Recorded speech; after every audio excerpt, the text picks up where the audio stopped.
안녕하십니까. 오늘 형사소송법 개정 국민보고회 사회를 맡은 더불어민주당 원내대변인 이주희입니다. 지난 7월 31일 형사소송법 개정안이 국회 본회의에서 가결되었습니다. 검찰의 직접 수사권과 보안 수사권을 전면 폐지하고 수사와 기소를 분리해서 검찰권 오남용을 막을 제도적 장치를 드디어 마련했습니다. 국민을 위한 사법 정의를 세우는 중요한 전환점입니다. 오늘 보고에는 이번 개정으로 무엇이 달라지는지, 국민의 권리 보호를 위해서 어떤 후속 조치를 취할 것인지 상세히 국민께 보고드리는 자리입니다. 아울러 향후 계획도 면밀히 검토해 보고자 합니다. 먼저 참가자 소개하겠습니다. 한병도 원내대표 겸 당대표 직무대행님 오셨습니다. 네, 한정일 정책위 의장님 오셨습니다. 네, 서영교 법사위원장님 오셨습니다. 김승원 법사위 간사님 오셨습니다. 김한규 원내 정책운영 수석 부대표님 오셨습니다. 네, 최기상 수석 사무부총장님 함께하고 계십니다. 예, 바로 이어서 한병도 원내대표님께 모두 발언 듣겠습니다. 민주당은 새로운 형사사법체계가 현장에서 제대로 뿌리내도록 끝까지 만전에 만전을 다하겠습니다. 형사소송법 개정은 검찰개혁의 끝이 아니라 국민을 위한 형사사법체계의 시작입니다. 오랜 기간 검찰 중심으로 운영되어 온 형사사법체계를 마무리 짓고 수사와 기소를 독점해온 권력 구조를 바꾸는 역사적인 제도 개혁입니다.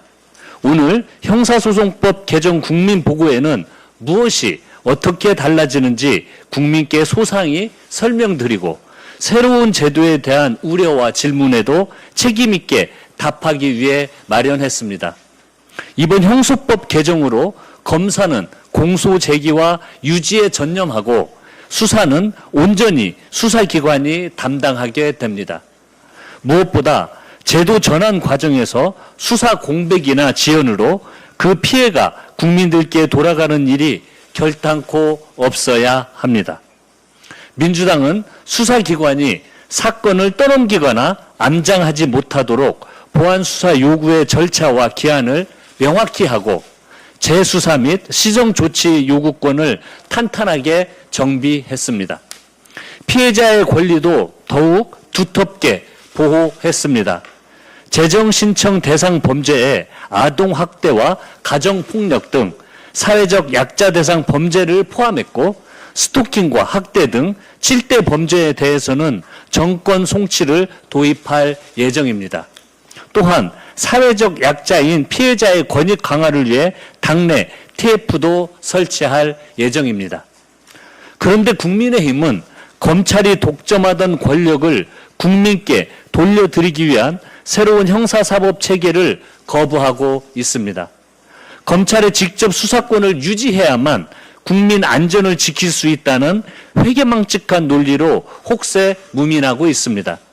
공소기각은 부당한 공권력 행사로부터 국민을 보호하기 위한 장치임에도 대통령의 재판까지 끌어들여 무책임한 정치 공세를 펴고 있습니다. 오늘 아침에는 청와대로 달려가 탄핵까지 운운하며 거부권 행사를 겁박했습니다. 국민의힘은 근거 없는 유언비어로 국민 불안을 부추기고 검찰 개혁을 되돌리려는 시도를 즉각 멈춰야 할 것입니다. 민주당은 오직 국민을 위한 형사사법체계가 현장에서 대대로 안착될 수 있도록 모든 노력을 다하겠습니다. 조직과 인력, 예산을 차질 없이 준비하고 사건 이관과 기관 간 협력 체계도 면밀히 점검하겠습니다. 현장의 혼선을 줄이기 위한 후속 법령과 세부 지침도 신속하게 정비할 것을 약속드립니다. 오는 10월 2일 공소청과 중수청이 안정적으로 출범하고 더 안전하고 신뢰할 수 있는 형사사법체계가 국민 일상에 뿌리내릴 때까지 민주당이 책임지겠습니다. 감사합니다. 네, 감사합니다. 다음으로 한정혜 정책위 의장님의 모두 발언 듣겠습니다. 네, 반갑습니다. 더불어민주당 정책위 의장 한정혜입니다. 말씀 주셨습니다만 지난 7월 31일 수사와 기소 분리라는 원칙을 정립한 형사소송법 개정안이 국회 본회의를 통과하면서 우리의 형사사법 체계가 새로운 변화의 시대를 맞았습니다. 오늘 대국민 보고회를 통해서 무엇이 어떻게 달라지는지 또 어떤 후속 조치를 추진할 것인지 국민 여러분께 상세히 보고드릴 예정입니다. 이번 형사소송법 개정안은 수사와 기소의 책임과 권한을 명확하게 분리하면서도 국가의 범죄 대응 역량과 국민의 권리 보호를 함께 강화하는 제도 개혁으로 그 핵심은 권한을 없애는 것이 아니라 권한을 분산하고 상호 견제하도록 설계했다는 점입니다. 그동안 하나의 기관이 수사도 하고 기소도 함께 담당하는 구조에서 권한 집중에 따른 우려가 지속적으로 제기되어 온 만큼 수사는 수사기관이, 공소의 판단과 공소 유지는 검사가 담당하도록 역할 분담을 명확히 한 것입니다. 이 같은 역할 분담에 따라서 검사는 수사기관의 수사에 대해서 객관적으로 통제하는 역할을 수행하게 됩니다. 구체적으로 검사는 기소 여부를 판단하기 위해서 필요한 경우에 보완 수사를 요구할 수 있고, 경찰의 불송치 결정이나 수사 종결이 위법하거나 부당한 경우에는 재수사를 요구할 수도 있습니다. 권한 분산과 더불어서 견제와 균형의 원리도 제도화했습니다. 수사기관은 검사의 보완 수사 요구를 이행하여야 하고, 필요한 경우에는 다른 수사기관이나 상급 수사기관에 사건을 이송할 수 있도록 하여서 사건이 정체되거나 부실하게 처리되는 것을 방지하였습니다. 범죄 피해자의 절차적 권리도 강화됩니다. 많은 의원님들께서 관련 부분에 대해서 문제 제기를 해주셨고, 그 과정에서 이번에 형사소송법 논의 과정에서 해당되는 부분이 대폭 강화되었습니다. 경찰의 불송치 결정에 대해서는 피해자와 고소인이 충분한 정보를 제공받고 이의 신청을 할 수 있도록 보완했고, 수사 기록의 열람이나 등사 신청권, 또 검사 면담 신청권 등을 확대해서 피해자가 수사 절차에서 소외되지 않도록 하였습니다. 또한 사회적 약자를 대상으로 하는 범죄에 대해서는 법원의 재정 신청의 범위를 확대해서 공소 제기 여부에 대한 사법적 통제도 강화했습니다. 아울러 사회적 약자를 대상으로 하는 7대 범죄에 대해서는 정권 송치를 하도록 해서 검사에 의한 꼼꼼한 사건 검토를 추가적으로 받을 수 있도록 하여 후속 입법을 진행할 예정입니다. 국민 여러분, 이번 형사소송법 개정은 수사는 독립적으로, 기소는 책임 있게, 그리고 각 기관이 견제하면서도 협력하도록 만드는 새로운 형사사법 체계의 시작입니다. 가보지 않은 길입니다. 가보지 않은 길이 제대로 국민들에게 평탄할 수 있도록, 문제가 없도록 효율적으로 잘 관리하도록 하겠습니다. 경찰과 중수청의 수사 역량의 확보, 또 검사, 수사기관 간의 보완 수사 요구 절차의 효율적인 운영 등 새로운 형사사법 체계 안착을 위한 과제들이 우리 앞에 남아 있습니다. 후속 입법과 새로운 형사사법 체계의 빠른 안착을 위해서 최선을 다하겠다는 말씀 드립니다. 국민의 기본권을 더욱 두텁게 보호하고 범죄 피해자의 권리를 실질적으로 보장하면서도 공정하고 신뢰받는 형사사법 체계를 만들어 나가겠습니다. 고맙습니다. 네, 감사합니다. 다음으로 서영교 법사위원장님 발언 듣겠습니다. 법사위원장 서영교입니다. 저에게 법사위원장을 한병도 원내대표 시절 맡기시면서 개혁법안 완수해달라고 하는 말씀하셨습니다. 이번 형사소송법은 훨씬 더 좋아진 형사소송법입니다. 훨씬 더 좋아진 형사소송법입니다. 어제 기자분들과 간담회를 했습니다. 어떠냐라고 물으니 고개가 끄덕여진다라고 이야기했습니다. 얘기를 자세히 들으면 들을수록 훨씬 더 좋아졌구나라는 생각이 든다라는 말씀하셨습니다. 말씀처럼 훨씬 더 좋아진 형사소송법입니다. 저희가 법사위를 7월 1일부터 시작했습니다. 법사위 소위만 우리 김승원 간사님이 9차례 했고 국민의힘이 2차례 들어왔습니다. 그 중에 한 차례마저 형사소송법 개정안 논의하지 않겠다고 해서 특검법만 논의했습니다. 9차례 쉼없이 달려오며 논의했습니다. 현장의 경찰, 현장의 검사, 피해자 지원단체, 시민단체, 그리고 현장을 지원하는 변호사들 등 행안부에서 중수청 관련해서, 그리고 법무부에서는 공소청 관련해서, 검찰개혁 추진단 등 수없이 많은 사람들을 빠르게 수기하며 만났습니다.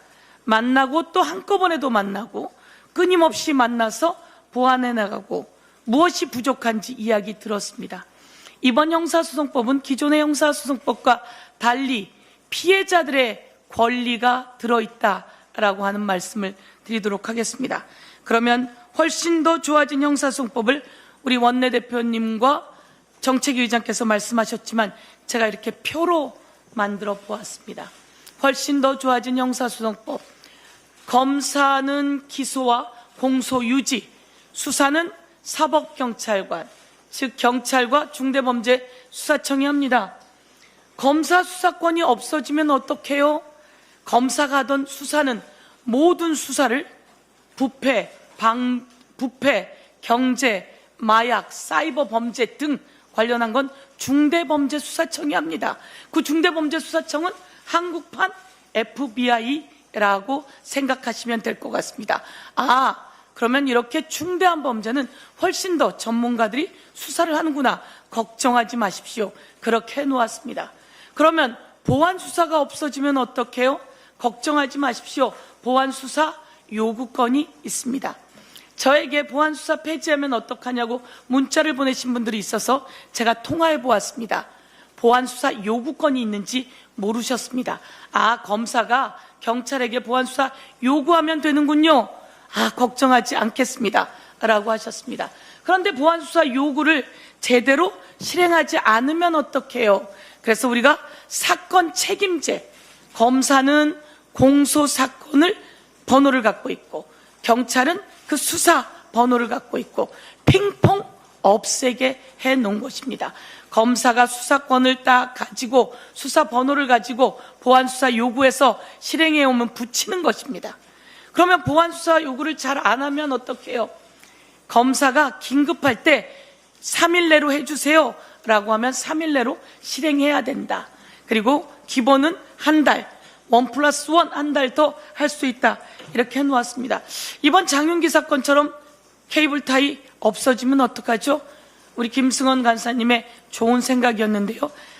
범죄 현장을 압수수색하는 경우 등에는 바디캠을 달고 한 곳도, 한 사건도, 한 증거도 놓치지 않게 영상 녹화하고 그것은 모두 다 킥스라고 하는 형사사법 정보 시스템, 이거는 첨단 정보 시스템입니다. 거기에 모두 다 시간별로 차곡차곡 넣어 놓아서 영상이고 모든 것이 사라지지 않게 그렇게 해놓았다는 말씀드립니다.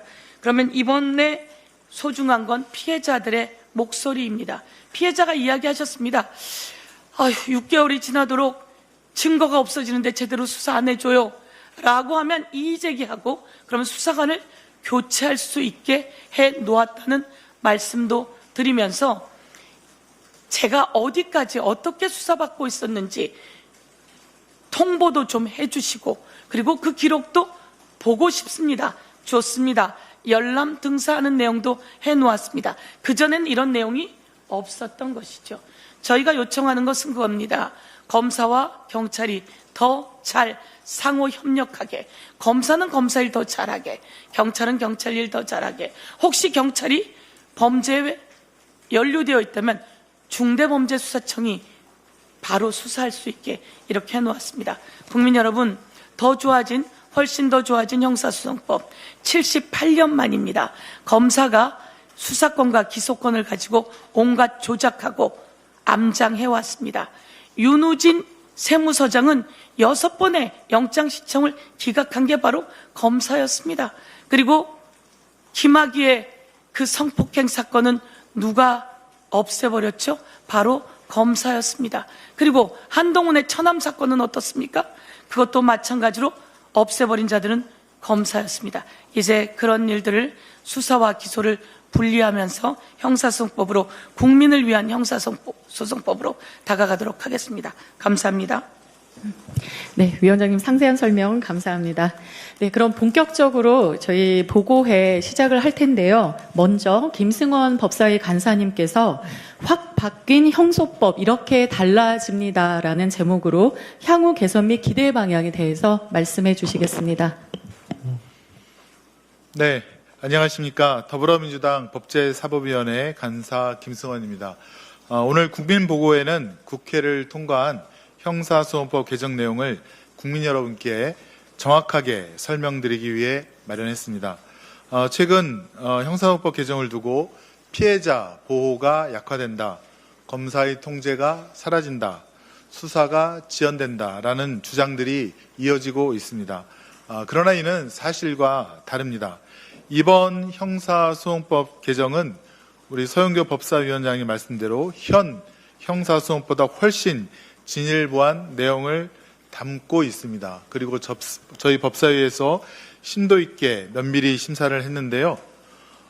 보시면 총 법안 소위 10차례 중 8차례를 형소법 심사를 했고 총 심사 시간은 21시간 34분입니다. 그리고 안건조정회의에서 1시간 22분을 추가로 더 심사를 했습니다. 이렇게 공식적인 심사 시간 말고도 법여권 법사위원들이 사전회의로 모여서 총 10차례, 여기도 수십 시간의 회의를 했습니다. 최소한 잡아도 26시간에 이르는 공식적인 회의를 하였다, 이렇게 말씀을 드리겠습니다. 자, 그러면 지금부터 개정된 형사소송법에서 추가된 사건강령인의 권리 및 내용을 중심으로 설명을 드리겠습니다. 자료 화면도 참고해 주시면 감사하겠습니다. 이번 개정은 지난 70년간 검사에게 집중되었던 수사권과 기소권을 분리해서 수사는 경찰이, 기소와 유지는 공소유지는 검사가, 재판은 법원이 각각 책임지는 형사사법 체계를 마련한 것입니다. 검사는 직접 수사 대신 영장 청구, 보안 수사 요구, 재수사 요구 등 법률이 정한 권한으로 경찰 수사를 통제하고 법률적 판단과 증거 수집의 적정성에 대한 자문과 조언을 담당합니다. 또한 영장 청구 단계부터 공판까지 경찰과 검사가 협력하고 공소시효 임박 사건 등 중요하고 긴급한 사건인 경우 신속하게 서로 협력하여 대응하도록 했습니다.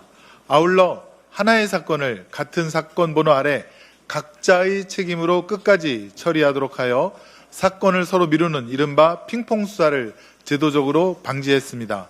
권한은 분산하고 책임은 강화해서 그리고 협력과 견제를 바탕으로 더 공정하고 책임 있는 형사사법 체계를 마련했습니다. 다음으로 사건은 더 신속하게 처리되고 수사 전 과정은 기록으로 남습니다. 국민 여러분께서 형사 절차에서 가장 답답하게 느끼시는 것은 아마 사건 지연과 불투명한 수사 과정일 것입니다. 이번 개정은 사건 처리 기한을 명확히 하고 수사와 공소 전 과정을 시간 순서로 빠짐없이 기록 관리하도록 하여 신속성과 투명성을 높였습니다. 우선 경찰은 고소 고발 사건을 늦어도 3개월 이내에 송치 여부를 결정하도록 하고 검사는 송치 송부된 사건을 늦어도 3개월 이내에 공소제기 여부를 결정하도록 했습니다. 그리고 서영교 법사위원님 말씀대로 수사와 공소 관련된 모든 서류와 증거를 형사사법 정보 시스템에 기록 관리하도록 하고 기관장이 이를 정기적으로 점검하도록 했습니다. 아울러 피의자 신문은 요청 시 반드시 녹음하고 압수수색 검증은 전 과정을 영상으로 기록해 형사사법 정보 시스템에 등재하도록 했습니다. 아마 광주에서 발생한 장윤기 사건을 방지할 수 있는 효율적인 제도가 될 것이라 기대됩니다. 이로써 사건은 더 신속하게 처리되고 수사의 전 과정은 기록으로 남습니다. 국민 누구나 더 신속하고 더 투명하며 더 책임있는 형사사법 서비스를 받을 수 있습니다. 세 번째입니다. 보안 수사와 재수사를 검사가 끝까지 관리하고 사법경찰관이 이행하지 않으면 그에 대한 책임을 묻게 하였습니다. 보안 수사권이 폐지되면 수사가 부실해질 것이라는 우려가 있습니다. 하지만 이번 개정은 보안수사를 없앤 것이 아니라 끝까지 책임지고 관리하는 체계로 바꾼 것입니다. 검사는 송치된 사건의 수사가 미진한 경우 보안이 필요한 이유와 내용을 구체적으로 특정해 보안수사를 요구할 수 있으며 사법경찰관은 원칙적으로 1개월 이내에 이를 이행해야 합니다. 필요한 경우 1개월 범위 내에서 연장할 수 있지만 보안수사 이행 결과를 사법경찰관과 검사는 사전에 의견을 조율하고 종합수사 결과 보고서를 통해 검사는 이행 여부를 끝까지 점검할 수 있습니다. 불송치된 사건도 모든 기록이 검사에게 송부되며 검사는 3개월 이내에 재수사 여부를 결정합니다.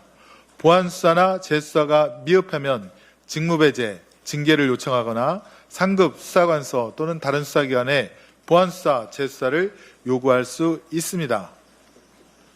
또한 사건 초기 검사는 법령 위반, 인권 침해 또는 현저한 수사권의 남용이 있으면 사법경찰관에게 시정 조치를 요구할 수 있습니다. 사건 관계인은 검사에게 면담과 의견 제출을 요청할 수 있어 사실관계를 직접 확인하도록 했습니다. 검사는 시정 조치를 사법경찰관이 제대로 이행하지 않는 경우 사건을 송치할 것을 명할 수 있습니다. 그러므로 고소인 혹은 피해자가 시정 조치를 검사에게 요구하게 되면 무조건 사건은 검사에게 송치된다는 점도 특별한 사유라고 볼 수 있겠습니다. 그러니까 고소인 피해자를 보호할 수 있는 좋은 제도라고 볼 수 있습니다. 수사 중에는 피해자가 6개월 이상의 수사 지연이나 위법 부당한 수사에 대해 이의를 제기할 수 있습니다. 그리고 수사가 결론에 이르게 되어 불송치 결정을 할 때도 이의 신청 안내를 사건 관계자에게 주고 수사기록 열람 등산권을 보장하도록 했습니다. 사회적 약자 대상 7대 범죄에 대해서는 개별 법률 개정을 통해 정권 송치로 피해자 보호를 확대할 예정입니다. 이와 같이 직접 보안수사는 폐지됐지만 보안수사와 재수사에 대한 책임은 강화하고 시정조치, 이의 신청, 그리고 이의 제기를 통해서 고소인 고발인 피해자의 권한이 누락되지 않도록 철저하게 촘촘하게 제도를 구성하였습니다. 네 번째입니다. 구속사건의 보안수사 요구도 신속히 처리됩니다. 일각에서는 검사의 직접 보안수사가 폐지되면 구속사건 처리가 지연될 것이라고 우려합니다. 그러나 이번 개정은 형사사법정보시스템 킥스를 중심으로 경찰과 검사가 영장 단계부터 실시간으로 협력하는 체계를 마련했습니다. 수사 전 과정과 증거를 킥스로 서로 공유하고 검사는 기록 검토와 피의자 면담 등을 통해 사실관계를 확인할 수 있습니다. 긴급 사건인 경우 검사의 추한 절차를 통해서 사건 기록을 사경에게 이송하지 않아도 사건을 처리할 수 있습니다. 구속영장 사건은 보안수사 기관을 지정하고 또 현행범 체포 사건은 긴급 보안수사 요구를 통해서 신속하게 대응할 수 있습니다.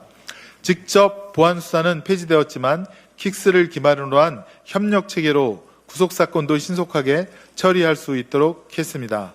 다섯 번째입니다. 민생사건 등 피해자 보호 및 권리 강화입니다. 민생사건 등 피해자도 역시 두텁게 보호합니다. 이번 개정안은 피해자를 단순한 보호의 대상이 아니라 형사 절차에 직접 참여하는 권리의 주체로 세운 것이 가장 큰 변화입니다. 피해자는 검사에게 직접 면담을 신청하고 의견과 자료를 제출할 수 있으며 검사 역시 공소제기나 재수사 여부를 결정하기 전에 피해자와 사건 관계인의 의견을 직접 들을 수 있도록 했습니다. 모든 불송치 사건의 경우에도 그 기록이 검사에게 송부되고 검사는 재수사 여부를 결정해 미흡한 경우 사법경찰관의 직무배제, 징계 요청 또는 상급 수사관서, 다른 수사기관에 재수사를 요구하는 등 끝까지 그 책임을 묻고 이행을 담보하도록 했습니다.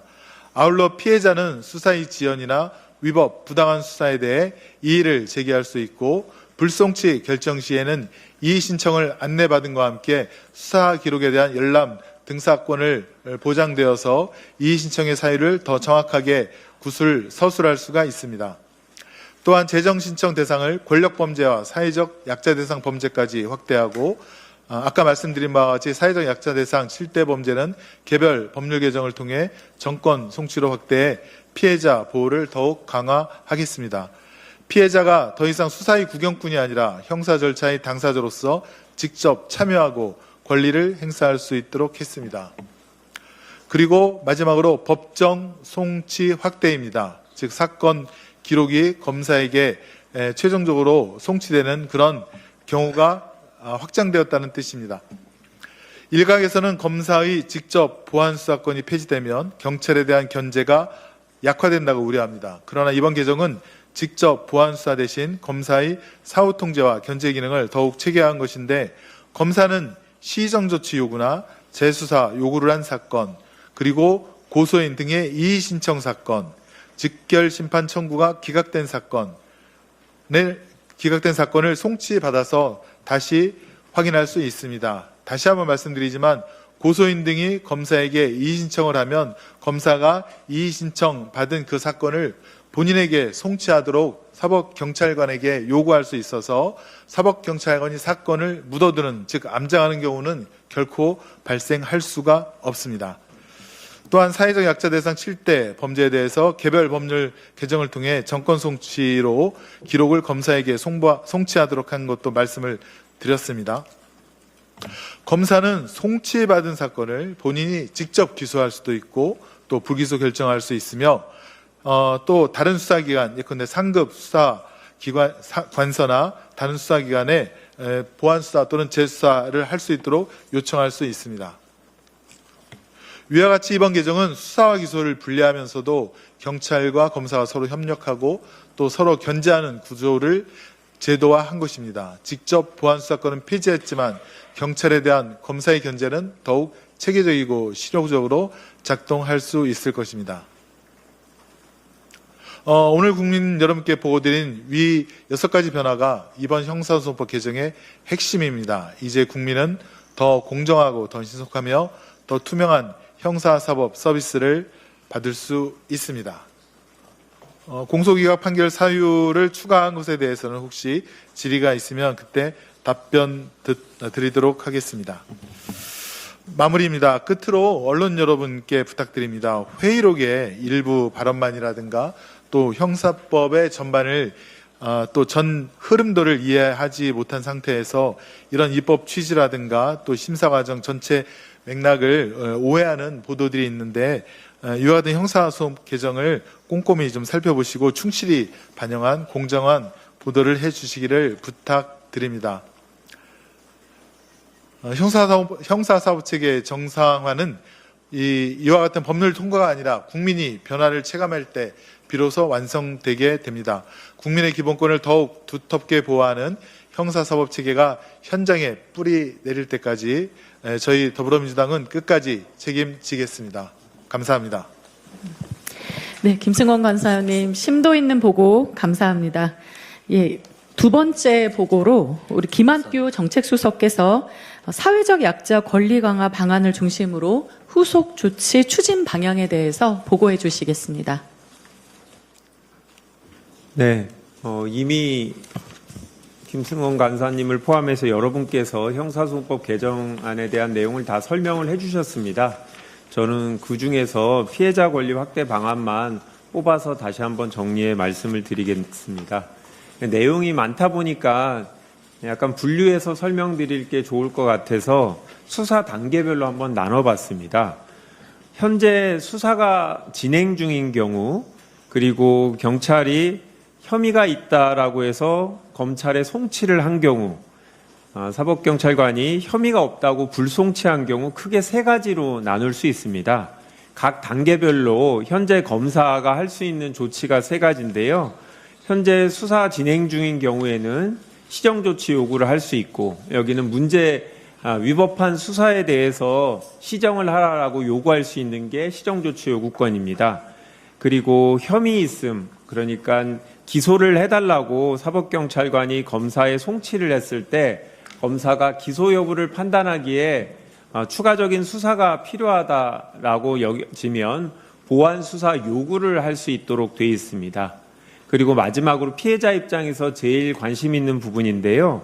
경찰이 범죄 혐의가 없다라고 판단해서 사건을 종결하고 사건 기록만 검찰에 보낼 경우에 검사가 다시 한번 수사하는 게 좋겠다. 위법한 수사고 이제 재수사 요구를 통해서 기소할지 여부를 판단해 달라 요구할 수 있는 게 제 재수사 요구입니다. 크게 이렇게 세 가지 단계로 나눠진다라는 점을 먼저 말씀드리고 각 단계별로 요번에 추가된 내용들을 설명드리겠습니다. 먼저 검사의 사실관계 확인 절차인데요. 이 녹색으로 표시된 부분인데 이 세 가지 경우에 모두 다 해당됩니다. 검사가 시정조치 요구, 보완수사 요구, 재수사 요구를 할지를 판단하기 위해서 이 사건 기록만으로 부족하다라고 판단이 되어지면 피해자를 포함해서 고소인 이해관계자들을 불러서 사실관계를 확인할 수 있도록 했습니다. 이거를 사실관계 확인 절차라고 법에서 칭하고 있는데요. 마찬가지로 피해자 입장에서도 검사가 내 이야기를 들어줬으면 좋겠다. 경찰이 무혐의로 판단을 했는데 억울하다라고 여겨질 경우에는 검사에게 면담 요청을 하거나 자료 제출을 해서 검사가 사실관계 확인을 할 수 있도록 했습니다. 이거는 세 가지 경우에 모두 다 해당되는 겁니다. 그 다음에 주황색 부분인데요. 이 부분은 보완 수사 요구와 재수사 요구에 해당되는 겁니다.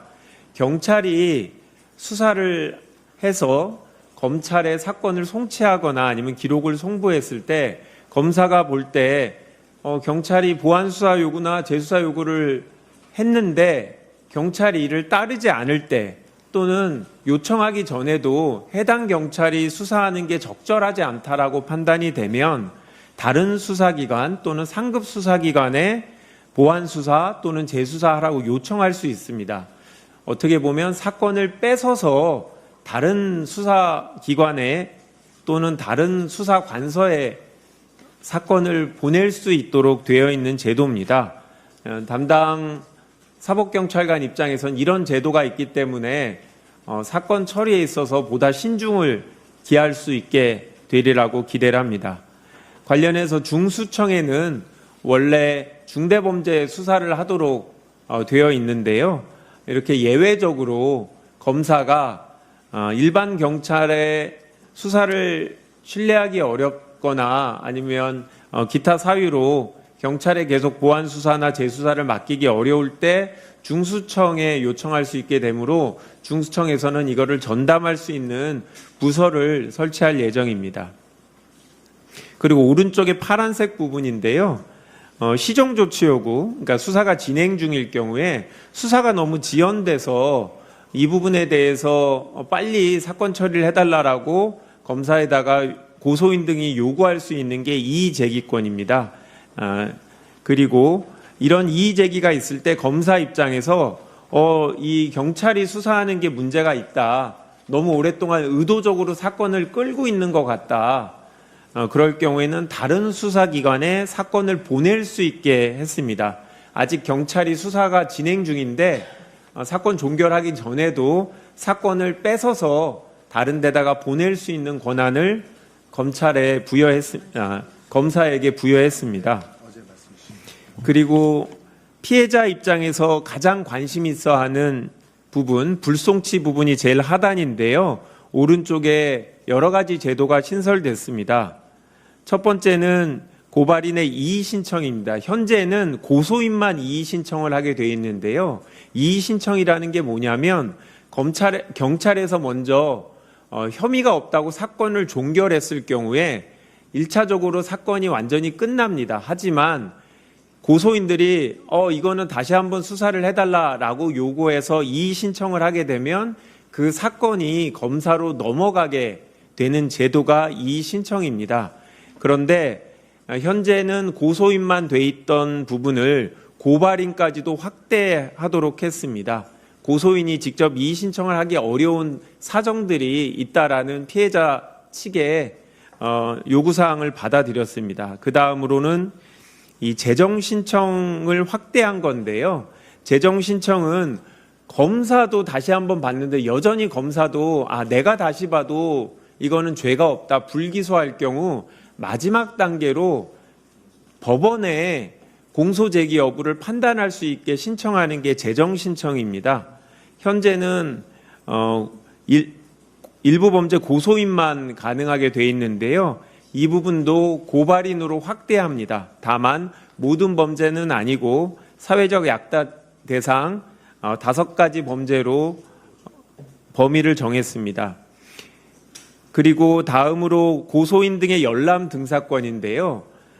경찰이 사건을 혐의 없다고 판단을 했는데 검찰에 문제 제기를 하려면 뭐가 문제인지, 무엇을 이의 제기할 수 있는지를 알아야 되는데 현재는 그런 부분이 확인이 되지 않아서 고소인이 이의 제기를 하지만 그게 합리적인 이유나 사건 기록에 근거한 주장을 못해서 검찰 단계에서도 그대로 무혐의로 되는 경우들이 많아서 피해자들의 요구가 가장 많았던 부분이 열람 등사 기록을 볼 수 있게 해달라라는 것입니다.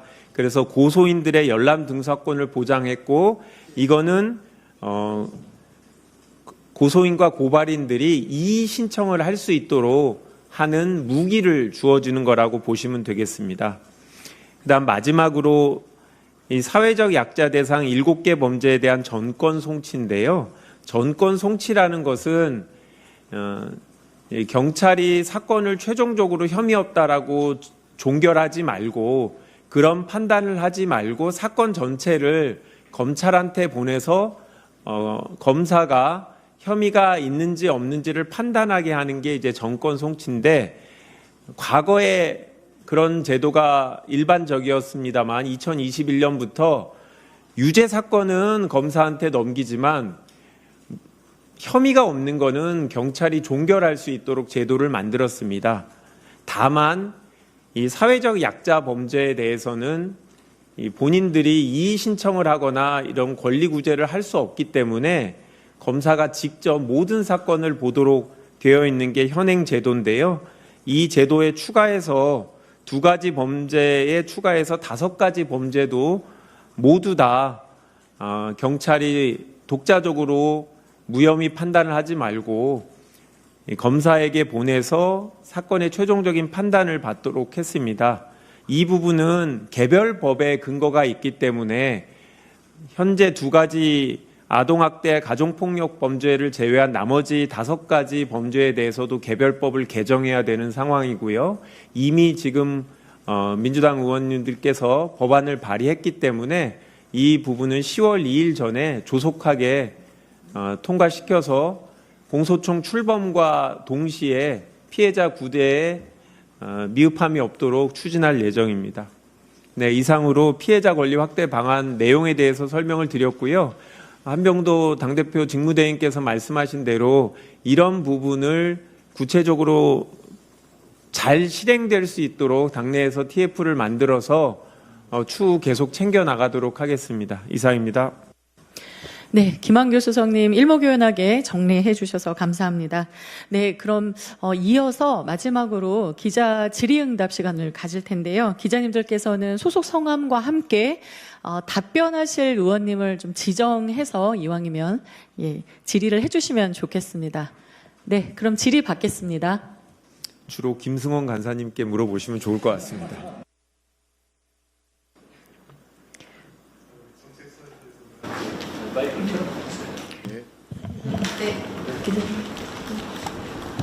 저 경향신문 강한들입니다.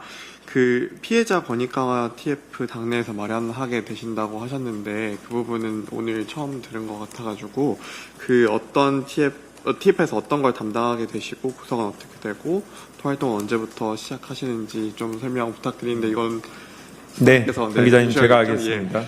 네, 한병도 원내대표님께서 이제 아까 모두 발언에서 말씀하셨는데요.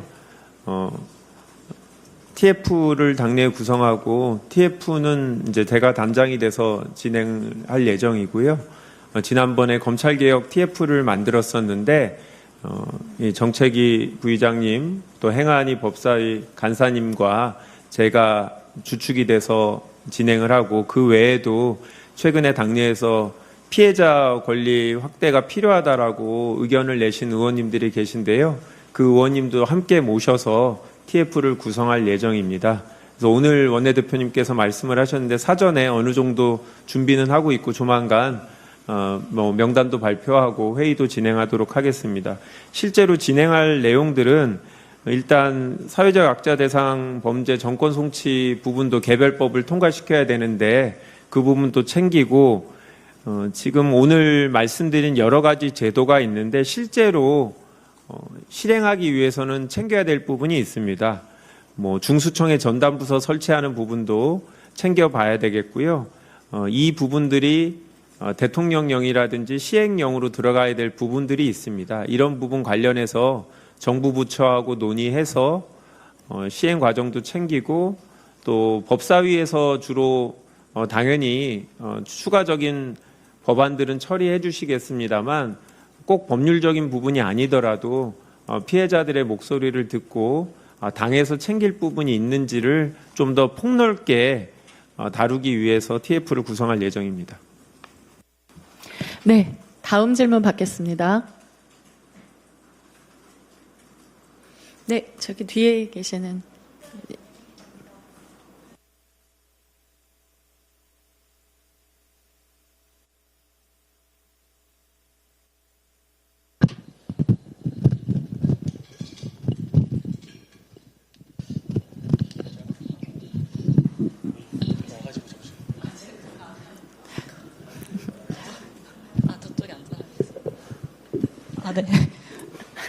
네, 정혜민 기자님 네, 부탁드립니다. 한겨레 정혜민 기자입니다. 그 국민의힘에서는 그 헌법 소원을 예고를 하고 있는데 주요한 내용으로는 이제 헌법에 명시된 검사의 영장 청구권과 소추 기능과 관련된 수사권을 박탈해서 위헌 소지가 크고 7대 범죄에 한해서 정권 송치를 하는 것은 평등권 위반이라는 취지였던 것 같습니다. 그 민주당에서는 이런 위헌성 문제 제기에 대해서 조금 어떤 입장인지 말씀 부탁드립니다.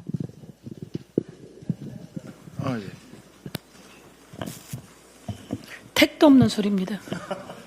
택도 없는 소리고 그동안 수사권 기소권 분리 관련해 가지고 2023년에도 그랬고요.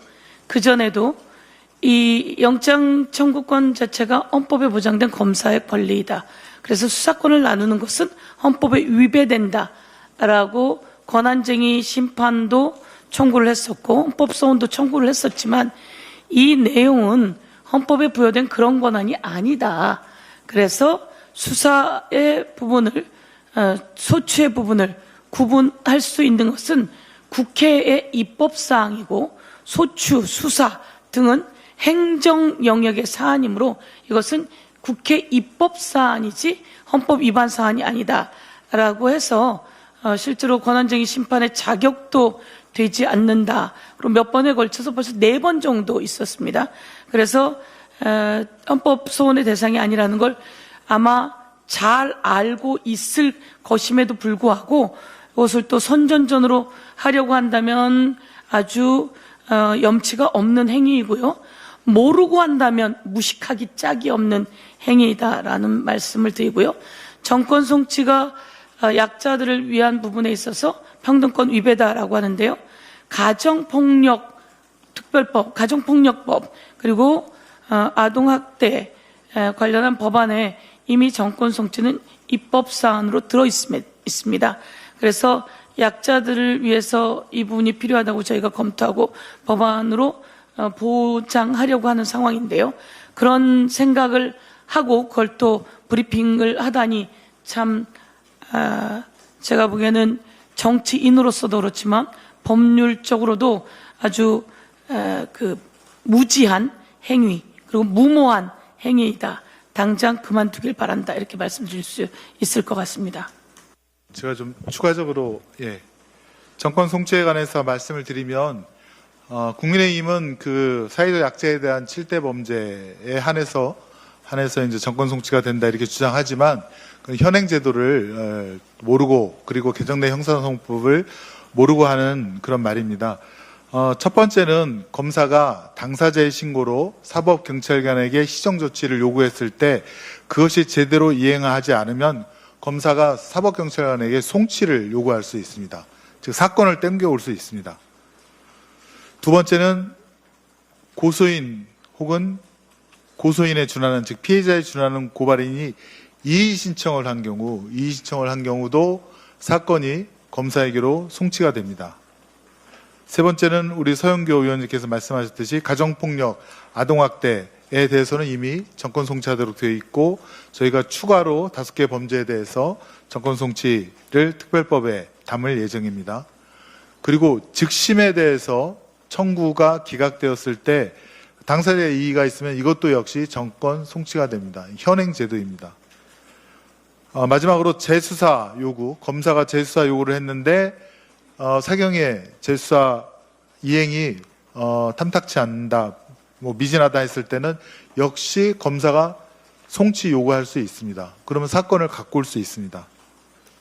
이런 다양한 송치할 수 있는 방법이 있기 때문에 특히나 고소인이나 고발인이 이의 신청을 하거나 혹은 검사에게 시정조치 요구를 함으로써 사건을 언제든 검사에게 송치시킬 수 있기 때문에 정권 송치가 사회적 약자 7대 범죄 하나고, 또 사경의 사건이 암장되며 부실화될 우려가 있다라고 하는 국민의힘 주장은 현행법과 개정된 형사소송법을 전혀 모르고 하는 근거 없는 주장이다.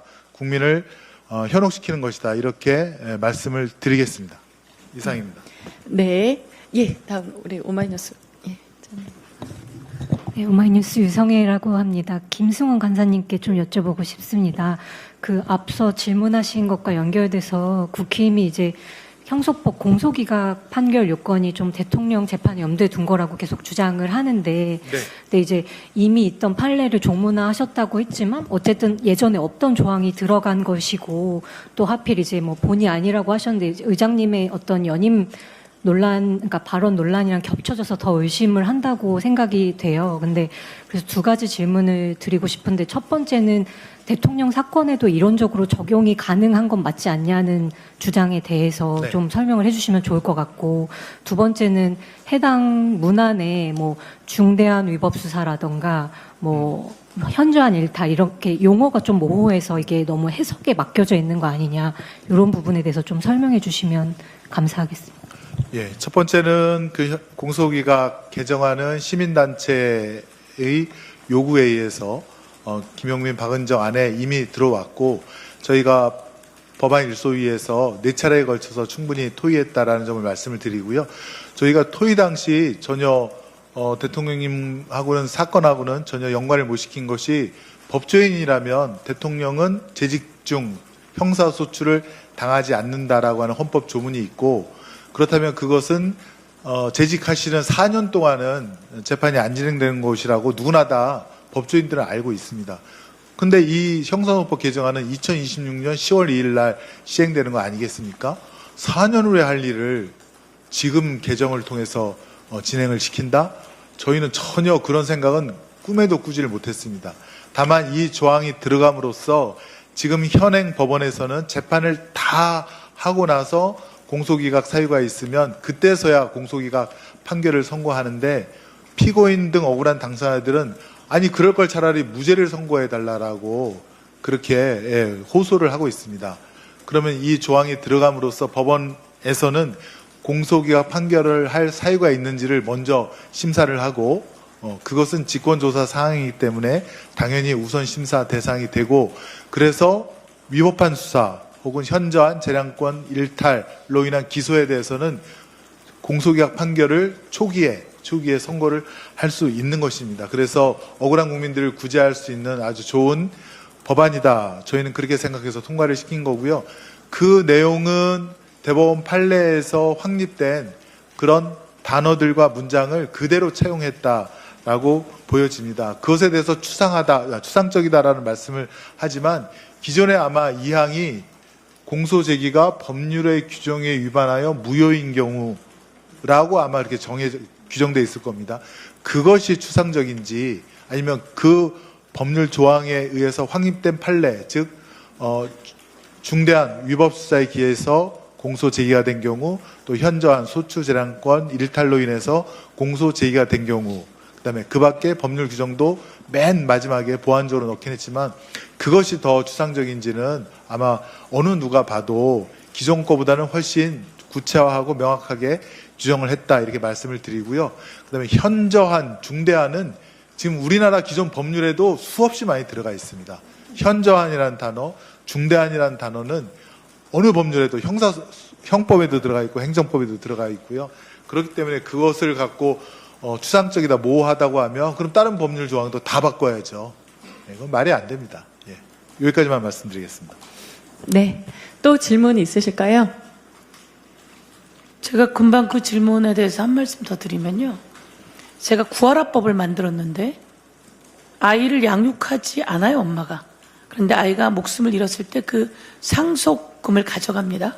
그래서 제가 현저하게 아이에 대한 양육의 의무를 위반할 때라고 해서 이 현저하게를 넣습니다.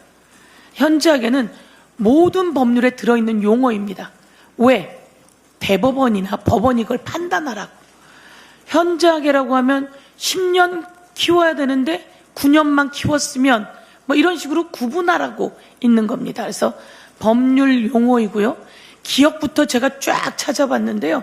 뭐 가는 곳마다 그 법률 용어가 있고 중대하게는 법원이 그렇게 판단하라는 겁니다. 그래서 그런 식의 현저하게, 중대하게를 추상적이라며 그 문제 제기를 하는 자들은 정말 억지로 발목을 잡기 위한 무식하기 짝이 없는 논리다라는 말씀드리고요. 우리 의원님 말씀처럼 그 김용민, 박은정 의원 하는 6월 26일 날 벌써 대표 발의된 안이에요.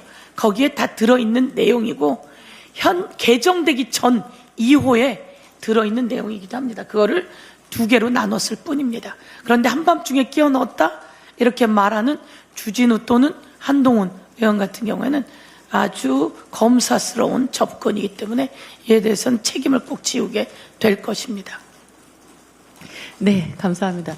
우리 고의 또는 중대한 과실이라고 해서 중과실 용어도 많이 사용하잖아요. 이미 법에서 일반화돼서 사용하는 표현입니다.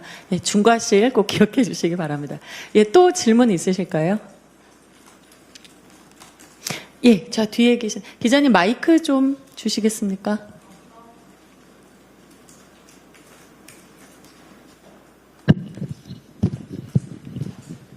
네, 질문 기회 주셔서 감사합니다. 한경닷컴 이정호 기자라고 합니다.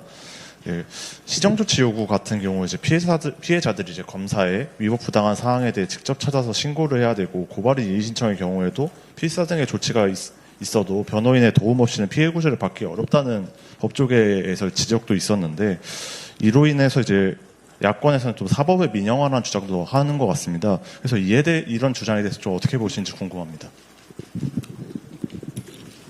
제가 좀 말씀을 드리겠습니다. 우선 예컨대 고발장이 접수가 되면 수사기관에서는 당사자에게 권리구제 안내를 합니다. 그 권리구제 안내 내용 중에 이제 시정조치가 들어가 있는데요. 그 시정조치는 예컨대 수사 과정 중에 인권 침해를 받거나 혹은 법령에 위반한 수사인 경우에는 이렇게 권리구제를 받을 수 있다라고 되어 있습니다.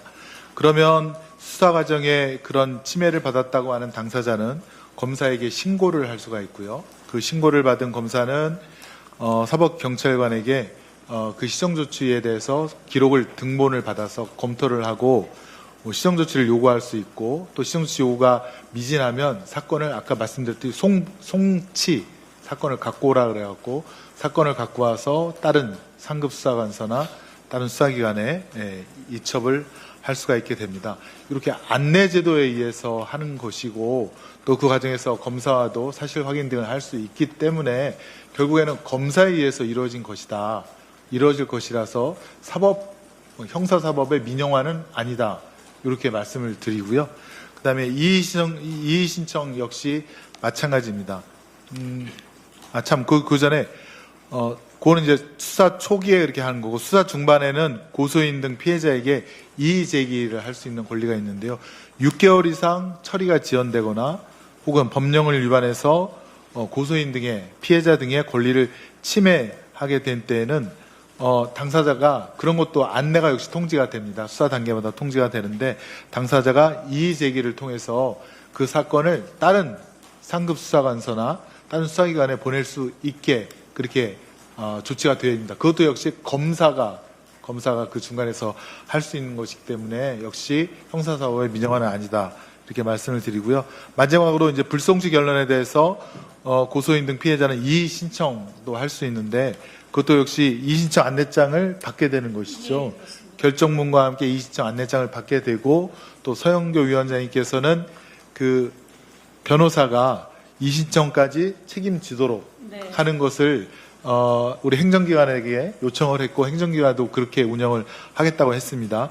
그다음에 이의 신청을 쓸 수 있도록 수사 기록에 대해서 이제 열람 등사를 할 수 있도록 되어 있고요. 어쨌건 그것도 국선 변호인의 도움을 받아서 이의 신청을 하게 되고 그 이의 신청을 받은 그러면 검사죠.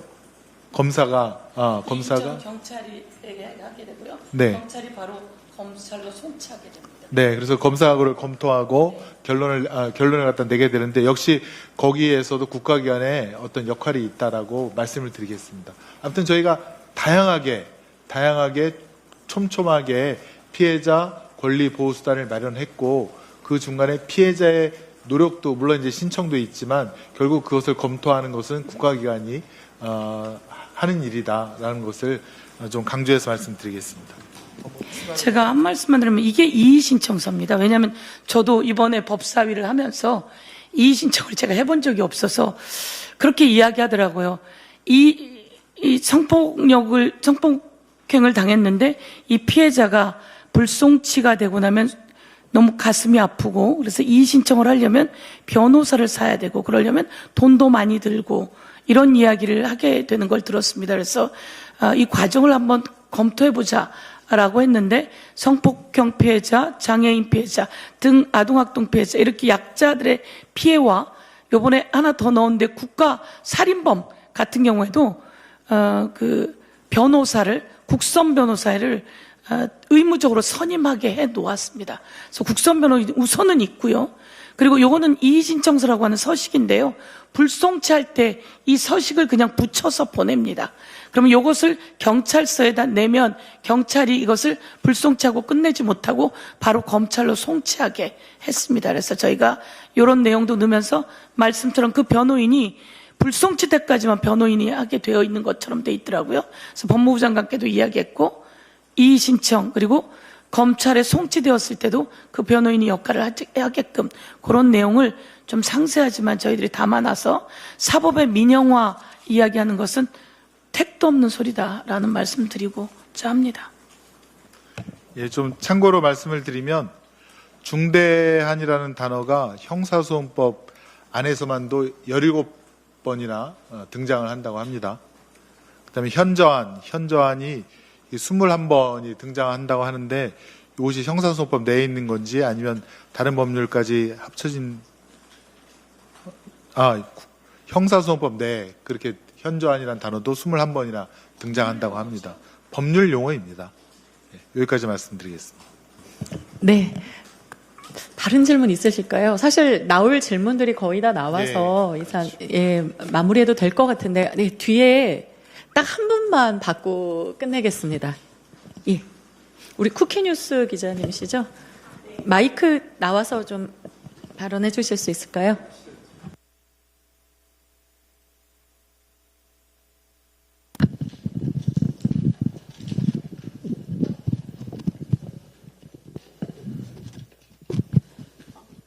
네, 쿠키뉴스 김미경 기자입니다.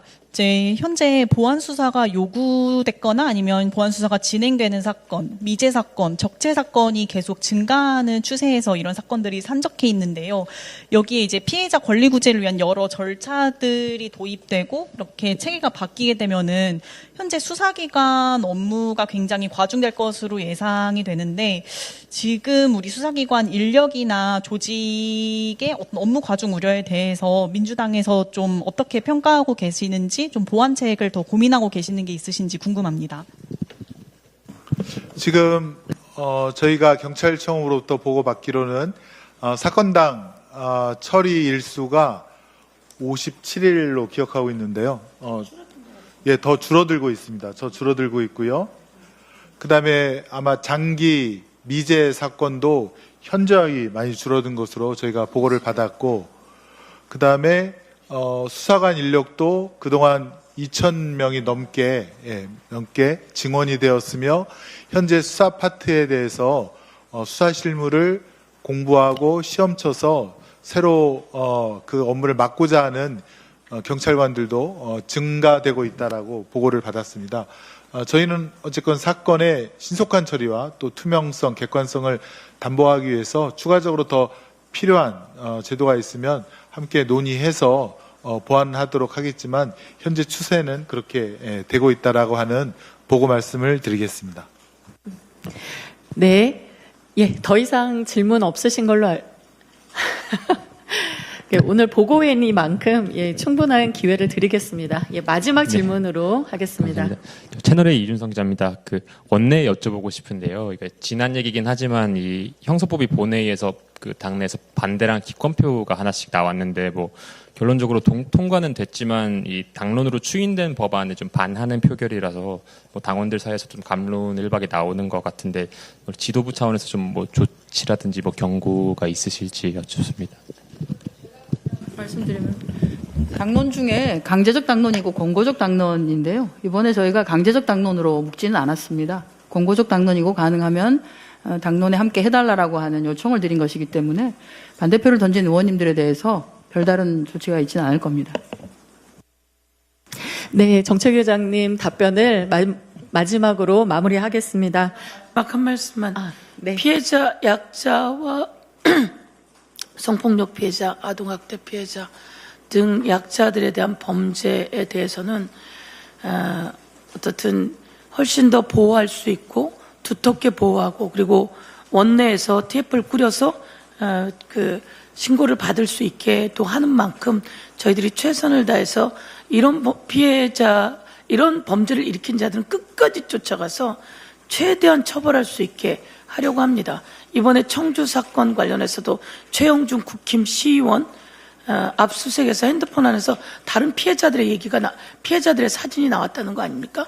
너무 충격적입니다. 그런데 그 압수수색 영장은 보안 수사 요구로 질질 끌게 하고, 그리고 그 통신 내역 영장은 기각시키고 구속영장은 거부했던 청주지검의 검사들은 왜 그런 일이 일어나는 거죠?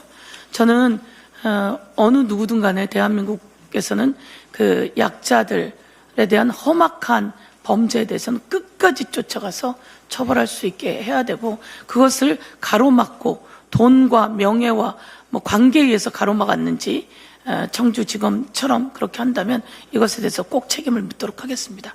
네. 네, 감사합니다.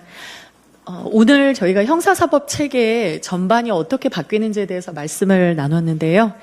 더불어민주당은 새로운 형사사법 체계가 우리 국민 여러분의 삶 속에 충분히 안착할 수 있을 때까지 끝까지 책임지겠습니다. 오늘 귀한 시간 내주신 언론인 여러분, 그리고 방송을 통해서 시청해 주시는 국민 여러분께 감사드립니다. 예, 이상으로 형사소송법 개정 국민보고회를 마치겠습니다. 감사합니다.